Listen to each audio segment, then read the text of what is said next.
President Biden spent his life in government. Just about everybody knows that. When Democrats began eyeing Kamala Harris as his replacement, Republicans rushed to question her government experience and her competence. Let me remind you, Donald Trump put out the word that she was, quote, too inexperienced. And from there, the headlines came in, Republicans claiming she was not only inexperienced, lacking credentials, unqualified. Some said she was the most unqualified candidate around. You can see the reports hitting the supposed inexperience. The basic MAGA attack here is on experience. And then some of them mix it in with a claim that she was not only inexperienced, but somehow only rising as a kind of inexperienced, unqualified diversity pick. They are empirically wrong. This is false, and I'm going to explain why. But to remind you what we're talking about here is some of what the right has been pushing. This woman is not qualified or capable of having the nuclear codes. Has never had a real job in her life. She's not capable of leading the country. I think she was a DEI hire. Completely obsessed with identity over actual competence, experience, or results. Incapable and unqualified person to be president. Unqualified to be our country's commander-in-chief. She's just not ready. All right. Those are factual claims. I've told you before, everyone has not only the right, but really the obligation to debate all of our views, opinions, and preferences in the campaign. But those are claims about her experience in government and her qualifications to lead in government. They're about facts, not opinions. And they are all wrong. And they're not only factually wrong, but glaringly so compared to most presidential nominees, and especially compared to recent Republican ones. And so I'm going to show you the facts in our special report right now, because this matters and the facts matter. And this is also a campaign topic, and they are attacking her for it. And you might hear about it at the debate. And if they are attacking her about things that are false, and I've told you about the danger of disinformation and propaganda in our democracy, well, we want to give you the facts. This is something, the kind of report you might want to remember or even share. I'll let you decide that. But let me show you why the voices you just heard are either wrong and ignorant of basic civics, or worse, aware of all that and being deceitful about Harris. The facts show presidential nominees typically have some experience in elected government. In the modern era, you could go to JFK and Reagan. In their first White House runs as nominees, the point that Harris is at now, these are the facts. They each had about 13 and 18 years in elective office. For JFK, Congress. For Reagan, governor, as you see. And voters could see that at the time. That was during their first run for president, and they knew they had that background of experience. It wasn't their whole adult career. It was a slice of it. Now, Obama had less time in national office, and people discussed that in his first run. He was running for president during the first Senate term. He'd also served in state office, so he had about 11 years total. After that, of course, you have Donald Trump, who had 0 years in elected office when he ran. Now, Trump was unusual in so many ways, and that is one where it was known at the time, but he claimed that coming in fresh was a positive. It was good he didn't have experience, he said, and he ran against the swamp, and you could make that argument. That kind of inexperience itself, though, was a first in all of American history. Every other president at the same point in time in this chart, their first run for office as the nominee, had elective or military experience. As one headline put it, Donald Trump is the only president ever with no political or military experience, running the government with no government experience. Those are recent presidents in both parties, with pre-White House experience ranging from the unusual 0 to that high of around a decade. So how does Harris compare? Well, here are your facts tonight. Kamala Harris, we'll put this in full, has more experience than all of them by a lot. And I'm going to leave this up for you because you have a lot of different numbers and historical comparisons.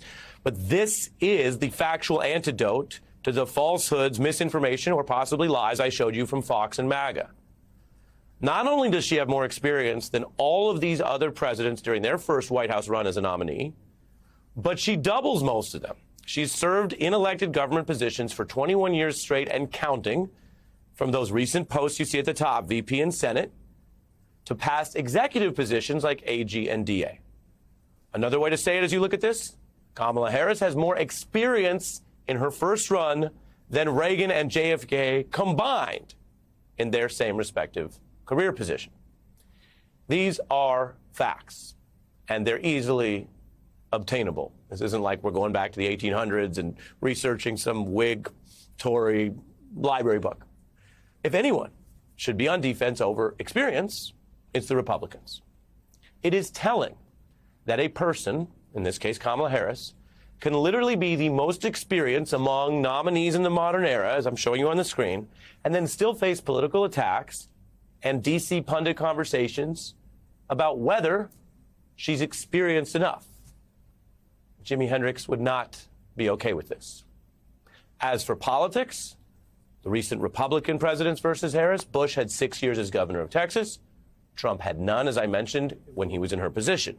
Harris has the 21 years. And the point here is not only that the MAGA attacks are false, but that voters might want to compare how polls have spent their time. We have some quick flashbacks for you. A young Kennedy there. He spent his youth in public service in the military before running for office. Harris did public service working her way up in these DA offices before she ever tried to run one. Obama did pretty non-lucrative organizing work out of school. Harris was passing on high-paying private law jobs. Those choices in their early careers are something that people tend to want to look at as voters. And that brings us to another comparison which debunks some of the MAGA attacks. Harris spent her 30s working in that California government in a DA's office. This is before she ran for office. That would be less lucrative than the admittedly very telegenic Ronald Reagan, who you see there, before he turned to politics. So voters will weigh candidates' experience and their priorities. This was a time before the power and the fame were even on the table. Running for office, trying to get power, being, on national TV and in the debates and all that stuff, those aren't the only ways to serve. And so I just showed you the photos, which kind of gets you in the mind. You remember, oh, wow, JFK, yeah, he was out doing the military in World War II before Camelot and all the rest. But if you update those charts I did to include the public service that is not just elective office, and if you ask people around the country, a lot of folks value other types of public service than just running for office. If you add that, the charts stack up even taller. Kennedy and Reagan both had military service. We've color-coded that, so that adds to the prior public service, government service they had before becoming their party's nominee and running for office. Obama didn't have that kind of government service. His total would stay at 11 years. And then if you use that wider ambit, Kamala Harris stacks even higher because you have to count her work as an employee, as an assistant DA, assistant prosecutor in 2 different DA's offices before ever running herself, plus the many other posts she's held before becoming the nominee. So you see her color coding and her total years. Again, far higher, stacking, stunting, and flexing on these other past nominees at the same point in time, their first presidential run as a nominee. That's 13 extra years of government experience and builds her edge. You boil it all down, and what you see on your screen is the ultimate fact check to one of the biggest lies circulating about Kamala Harris, and one that people might repeat without knowing it's a lie. That's how disinformation works. You might hear a reasonable person say, I heard she wasn't experienced, I heard she wasn't qualified, I heard she was fast-tracked, DEI. It's the opposite. She has this edge over the nominees in both parties, and it shows, and this is as she approaches her 60th birthday, she's served publicly in some kind of office for over 3 decades. Are you experienced? I quoted the Hendrix line. Well, this is what experience looks like. This is what it looks like. And then you go to the type of politics we live in.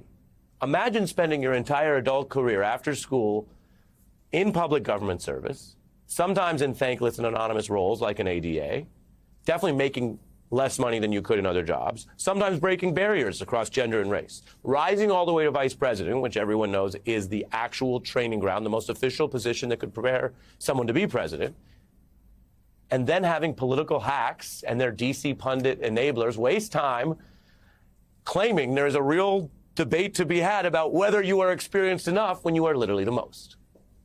Now, I could stop there, but this is our special report, and we have one more layer for you. Even after this fact check with, again, very easily obtainable facts, you can get information about Trump and Reagan. Imagine, above and beyond all that, that Kamala Harris faces competition of a ticket with Trump, who's an experience I already mentioned. And I'm not saying it's automatically bad. It's just 30 plus years less than her when he first ran for president. And then his backup plan, when he would become, if elected, the oldest president ever, would stack up to Harris's first running mate stint. So this is, say, 4 years ago, when she had 31 years experience. And who does that stack up against? J.D. Vance has 2 years in elective office total and 4 years serving in the Marines. So 6 years, if you count it all together, that's a wider count for him. We're including the other public service. These are the polls with the chutzpah to not only question her experience, but to literally claim she is not experienced enough. Well, if she's not experienced enough there, what does that make J.D. Vance? Should he be booted from all campaigns for the next 15 plus years? So, I told you this is a special report. It may sound tough on the opponents to this very experienced candidate, but these are just facts. These are just numbers. It may sound like a topic that benefits Harris, and you say, oh, well, they did a whole special report and it benefits her. This is the Republican topic. This is what Trump was first pushing. I showed you the headline. This is what they continue to push in Echo and Fox News, and they add a little DEI when they're feeling really rambunctious. So the numbers don't lie. The topic was picked by her opponents, and yet it benefits her. We'll put it up one more time. The numbers tell the story. And sometimes the top story in the country is going to be a chart, because amidst all of this crap, sometimes we have to run the numbers and show you the facts. And the facts obviously matter, because they wouldn't lie about them if they weren't concerned that people were going to somehow learn the facts that she is this much more experienced.